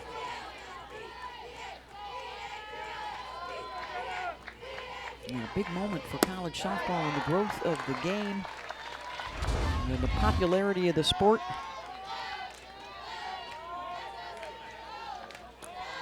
Ooh, big swings. See the card come out of the wrist guard there for Jana Johns. My helmet used to fly off. Well, and that's what makes it even more amazing that they've only struck out coming into today's game 117 times. And this is Gabby playing in the circle, who has 331 strikeouts on the year coming in. And what does Gabby have? One strikeout in the first inning. In the first inning, it Watch was the difference in swings, though, with 2 strikes. Yeah. So I love the hacks. Early in the count, go for it. A lot to what Heather Tarr was telling Blakely Klingler of Washington. I want you to have more swing and miss in your game. Sarah Willis, 2 down. But with 2 strikes, that's when you're thinking more, how can I just make contact? I just literally, you don't want to strike out then. You don't want the big swings then. That's why you get 3. You get 2 opportunities. Get your hacks in. Do it. Go for it. You get to 2 strikes now. Let's put the ball in play. Make something happen.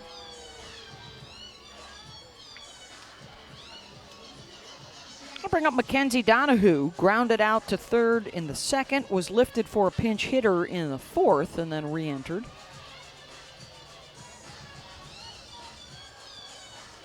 Big turnaround for the sophomore from Mustang, Oklahoma. She was a 145 batting average last year. Coming in today, how about 445 batting average? With some home run power. Had a couple hits in the regional final last weekend.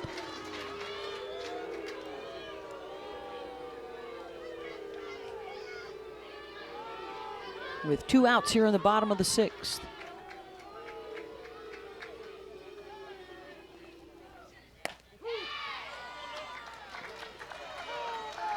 I love that Patty always has local players, too, on her team. And Donahue being just down the road. Not far from here, Mustang, Oklahoma, and you can hear it in the crowd. They all have nicknames for her. You can get some of your high school teammates. You can get a 3rd grade teacher. I don't know if you want that, but it's the pride. And Heather Tarr does the same with the Northwest, the Pacific Northwest. You have the big name schools from Texas, California, even out in Georgia, but to have your local players, showing, hey, if you do well in this state, I'm watching. I'm here too, and I want Oklahoma to be represented in every way.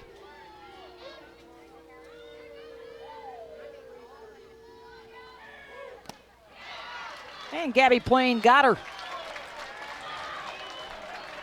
Last chance coming up for the Huskies. They trail OU 4-1 as we head to the 7th.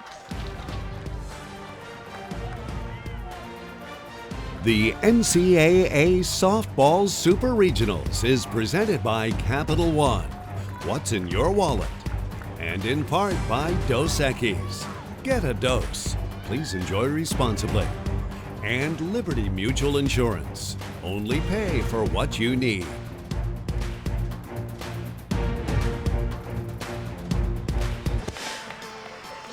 How about the day for Nicole May so far, guys?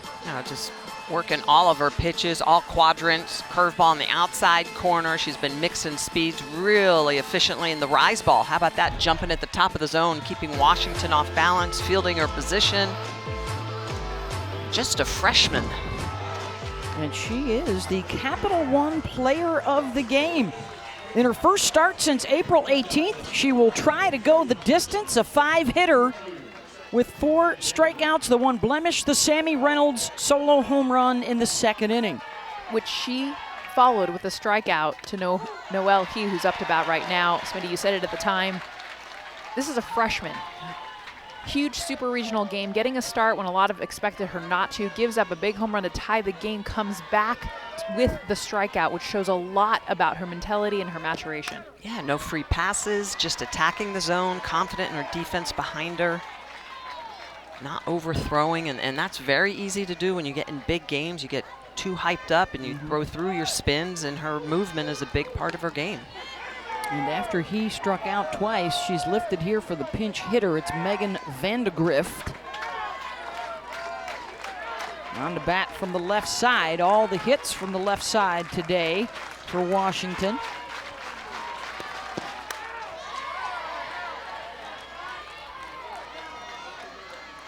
We talked a little bit about Nicole's story, her maturation that included earlier in the season watching the veterans, Shannon Sale, watching G. Juarez, how they handled themselves, how they prepared for the big games.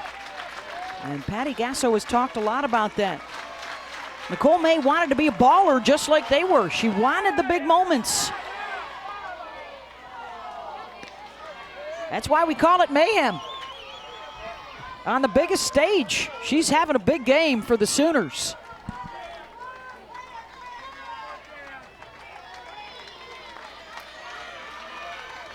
And trying to record the last 3 outs. There's one. Strikeout number 5. 2 outs away from game 1. A reminder, game 2 coming your way tomorrow afternoon. Look at Billie Jean King's taking note, Jess. Huge fan of all women's sports. The fact that she knew this, we didn't even have to tell her. I talked to her yesterday. I was like, I didn't even have to tell you to promote this. She's just aware. She knows this is going to make history. First time it'll be on ABC. That's lifted to deep left, and Washington's not done yet. Kelly Lynch, solo home run, and it's 4-2.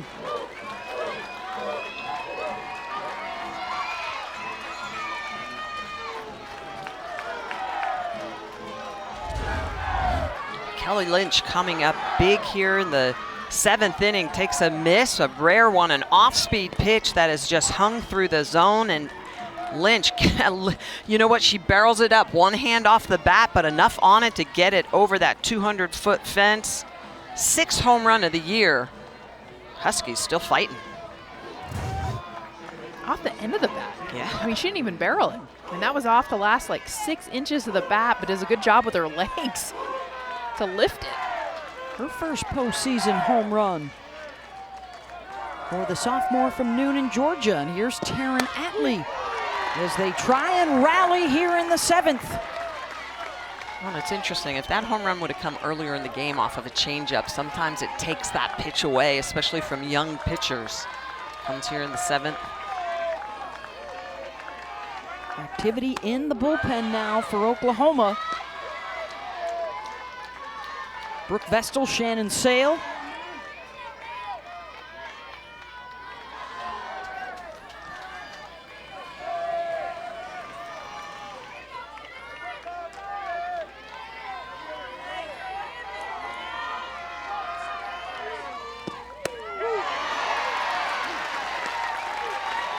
And that home run ball now brings back into play the error of Jadlyn Alchin out in center field that resulted in 2 Oklahoma runs in the 6th. Alchin may have a chance to come up here in the 7th if they can get something going. And the miscue by Johns. And that will bring the tying run to the plate in Sarah Willis with Alchin on deck. I swear the game always comes back to those that it needs to your point with Alchin, and a rare error for the Sooners. We've now seen 2 in this game from this Oklahoma defense, number 1 in the country. Only 15 errors coming into this game. Postseason adds a whole different level, though. Bottom of the order for UW, and now they are out of their dugout firing up the away crowd. Sarah Willis has had a tough go of it. She was 0 for 5, 0 for 7 with 5 strikeouts last weekend in regionals. had a strikeout her last at bat against the Rise Ball, getting a lot of pep talks. In fact, Taryn Atley came all the way from first base to kind of grab her on the shoulders, helmet to helmet, and just help give her some confidence. She's a freshman from Ontario, California. Tremendous pedigree, though. A high school All-American. She may be one of the next in line in the circle for Washington after Gabby Plain leaves. She's a unicorn, a dual threat, trying to make something happen with a bat right here. Swinging at that first pitch, and that will drop in for a base hit, and the tying run is aboard, and here she comes. Jadlyn Alchin will have a shot at redemption.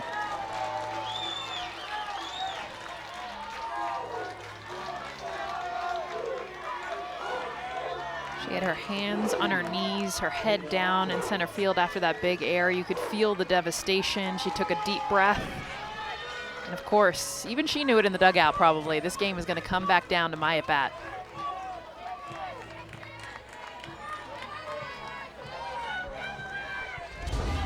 Let's take you back. It was a single for Kinsey Hansen that became a whole lot more after the nutmeg.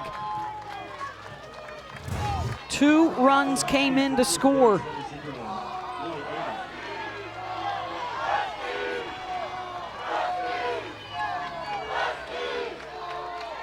Singled in the 3rd, grounded back to the pitcher in the 5th.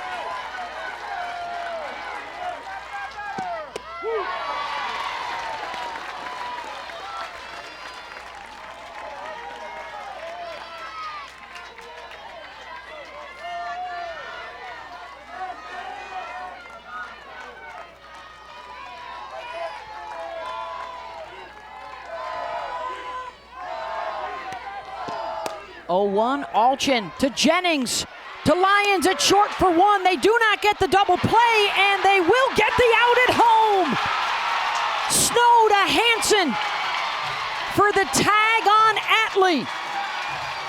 And Oklahoma wins game 1, 4-2.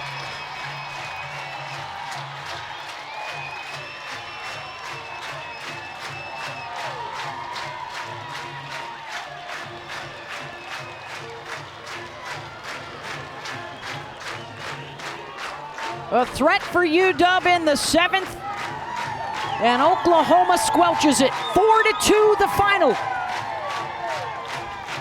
Well, we always talk so much about the offense for Oklahoma, but this defense all year long has made the plays. Jennings to Lyons, they go for the double play, they don't get it, but Snow, presence of mind to get that ball over to Hansen for the tag at home. And you can just see the way the tag comes down before Atley can get to the dish. Really good positioning by Hansen to make sure that she is not obstructing the tag applied. And she gets her before that foot gets to the plate. Nicole May excited more than anyone, giving up the big home run in this inning. The Huskies seemingly feeling like they were coming back in, and what she's done all season long for her own turnaround is to trust her defense, not go for the strikeout, but allow her defense to work. It does hurt for Washington, though. You think about it, if Atley stays at 3rd, you got Sis Bates, the top of the order, coming back up. They took a chance. And the final out of the game recorded at home plate. So OU takes the 1-0 lead. Coming up next, Texas and Oklahoma State. We will see you back here tomorrow afternoon, 3 Eastern on ABC. Beth Mowins, Jessica Mendoza, Michelle Smith, Holly Rowe. See you tomorrow.